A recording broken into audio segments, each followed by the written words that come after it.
Good morning, everybody. Sorry, I didn't realize I was live then, so I was just sort of checking we were or not. Welcome to another episode, series, webinar, chat of the comment section. And here we run through just giving you some ideas how you can extract more value from your comment section, something that at Rupert we are really passionate about, which is why we created Rupert. For those that don't know, Rupert is your 24/7 social media assistant. So if you are struggling to deal with the volume of comments you've got, or just really struggling to actually respond, Rupert going to help you do that. And again, we work with some of the biggest brands in the UK already, which is amazing. So yeah, if you are looking for a tool to help you, support you in that, in the wonderful world of social, especially with the comment section, yeah, Rupert is definitely something you can help with. So for those that don't know, by the way, I'm James. I'm the founder of Rupert, just in case you wanted to know. So today we're going to be discussing protecting your brand from trolls and spam. Now, those that are running paid media across social, you'll see that you actually will see the odd spam comments, some more than others, but we all get them, and they are very, very frustrating. So I'm going to be discussing on some ways how you can combat that, and actually how it impacts you or your brand, but also some tips for you to take away and implement for free. So I always start off with a stat every week, because I think there's so many statistics out there, but I think sometimes if you just break them down one by one, actually you can sort of really look at them and self-reflect and go, God, well, actually if that's us, what does that mean to our business? So this one is 40% more spent with businesses that chat and respond to customers on social media. And that's a huge percentage. If your average order value, let's say it's £100, and just because you're engaging more, you're communicating more with your customers, your community, they're willing to spend up to 40% more. Well, that's huge. You're not spending any more to acquire that customer. But what you are doing is you're increasing your average order value, and obviously then your lifetime value, which is massive, massive, massive. And it moves the needle a lot. Maybe not over one order, but if you're doing 200, 300, 400 orders a day or even a week, that moves the needle massively, and you're not spending any more on media spend. All you're doing is just communicating and engaging with your audience, which is exactly what the social media platforms want you to do, not just the community and those users themselves. So again, just a stat for you to look at there. Here's some examples. I've got a few examples of sort of trolling type comments, and you'll see here that this is, again, a brand using paid media. I'm always baffled that those that are spending a lot of money on social media, paid ads, yet they're not responding or they're not dealing with the comment section. You'll see here that, this is just ridiculous comments. One saying, bullshit.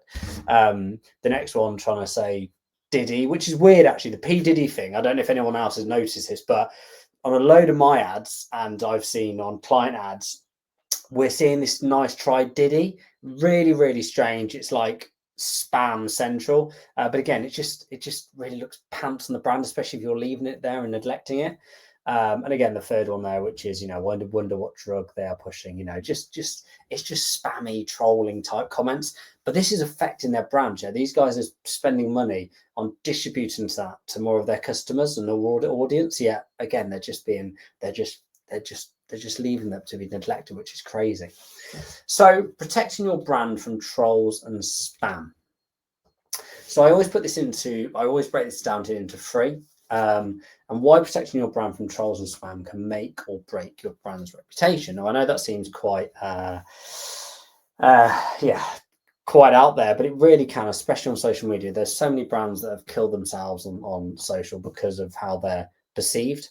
And again, we can run through some of these now. So reputation management, trolls and spam content can harm your credibility. We know this, we've seen it across the board. But what it can also do is, although it just affects your credibility, it can deter potential customers becoming that exactly, which is a customer. And for me, a good example of this is Axel Arigato. I actually mention these quite a lot because they're a high-end brand. They run a lot of paid media. And what I find amazing on those is that, although they're a high-end brand, they get all these really, really spammy comments. And actually, it does harm their credibility, even someone like myself. Not that I would spend that much on a pair of trainers, but if I did consider it, I'd be looking at those and going, well, why has no one dealt with that? And it looks really, really poor. And again, if it's going to deter me, who's a I wouldn't say a potential customer, potentially a potential customer, it's going to deter others. And it looks really, really poor, especially if they're trying to enter a new market with new audiences. And yeah, your social media presence is often the first impression people get, especially brands in the e-commerce space that are using social media now more than ever to acquire new customers and to get into new audiences. So what we don't want is we don't want to let those trolls sort of define the narrative of what your brand is and what you do, because it just looks so poor. And the second one is customer experience. Spam and abusive comments derail meaningful conversations. And actually, it's frustrating for those that do just want to speak to that brand. And I've got a good example of this. Is I'm part of a couple of running groups on Facebook, and there's a few spammy stuff that hits in there. But actually, for me, I'm trying to find the value in there, whether it's to do with a race or whatever it may be. But I've got to filter through that rubbish just to get through the stuff I want to get through. And actually, from an experience perspective, it's really frustrating because I want to quickly go on and find something out about something. Yeah, I've got to look through these spam comments. And again, it's really, really poor, especially if you're trying to find testimonials or people that have used that product, especially if there's a lot of comments on an ad. If you're looking for someone that's used that product before and gone, oh, I'll have a quick look, see if anyone's had a good experience. But if you've got filtered through a load of noise, that's a really bad experience. And again, what you're not doing in then is giving that audience, that potential customer, what they want, which is, some insights into how you work. And the third one is efficiency and focus. Dealing with trolls and spammy comments is a total waste of time for brands, which is why I understand a lot of brands just leave them, because it just takes time. But we as brands have to use automation now. You've got to use tools to free that time up to focus on the more valuable interactions. And it might be that you're trying to get someone into to become a lead. It might be trying to get someone to convert on your e-commerce site. The right tools will let you focus on those real customers and not just the noise and the spammy comments. So you've got to look at, again, the efficiencies. And actually, as I always mention, if you are engaging more with your customers, engaging more with your audiences on these social media platforms, especially if you're running paid media, they will decrease your CPM. So again, it's just something else to notice there. Another example, conscious of time, because these are only supposed to be sort of 10, 15 minutes, is EasyJet. Again, loads of comments on theirs, but some really, really spammy comments which they've just left, which is really frustrating because it's EasyJet and they should have the resources to deal with this. But even a brand of the size of EasyJet, aren't dealing with these negative and spammy comments. Granted, airlines are going to get more negative than positive because naturally flights are going to be late and just stuff happens. And obviously people will just flock online to tell their story. But again, this is something that could be easily dealt with automation.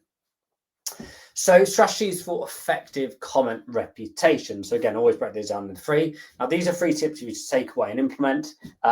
Always normally for free, but obviously using a tool does cost money. But obviously there's some great tools out there, actually are very inexpensive, which, I believe that, we as brands, we as marketing teams now should be using, especially if we were using social media to engage with audiences.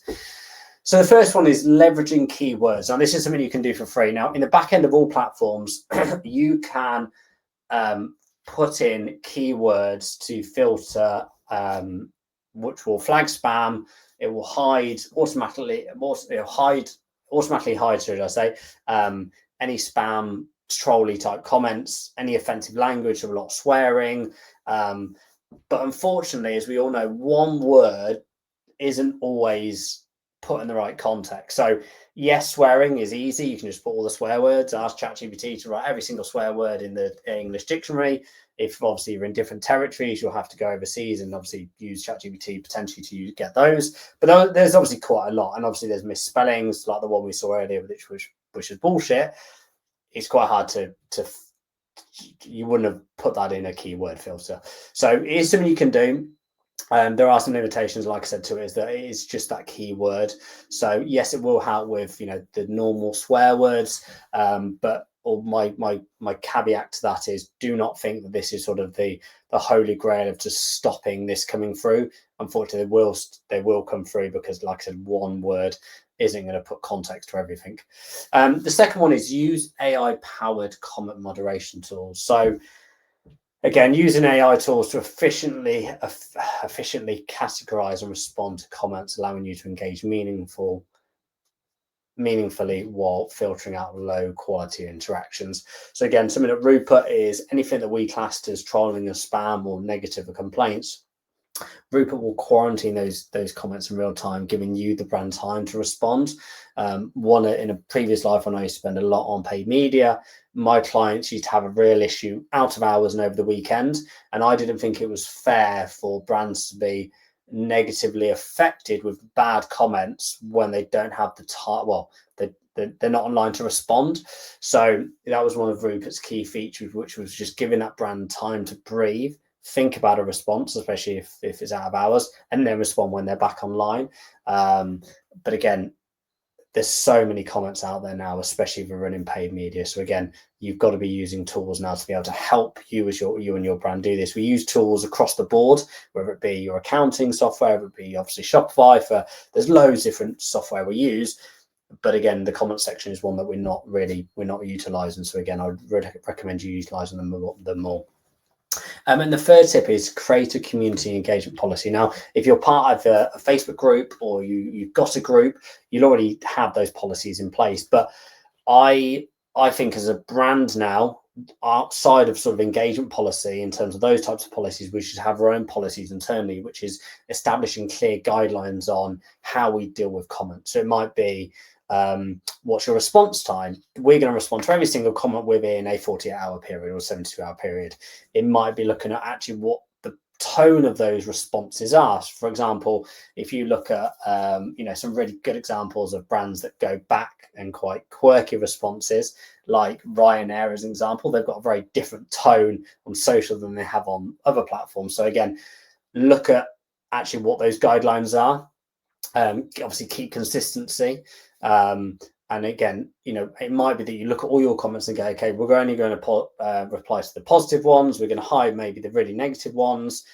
Again, it's down to you as a brand to put those policies in place. But I would definitely have those guidelines there, because what you don't want to do, which is what a lot of brands are doing at the moment, which is neglecting these people that are trying to engage with you as a brand, but you're not responding back. And there's nothing worse than asking a brand a question and they neglect you and they don't respond. It looks really, really bad. And the reality is, as we all know, they're probably not going to come back. So again, there's just some tips for you today, for you to go away and implement.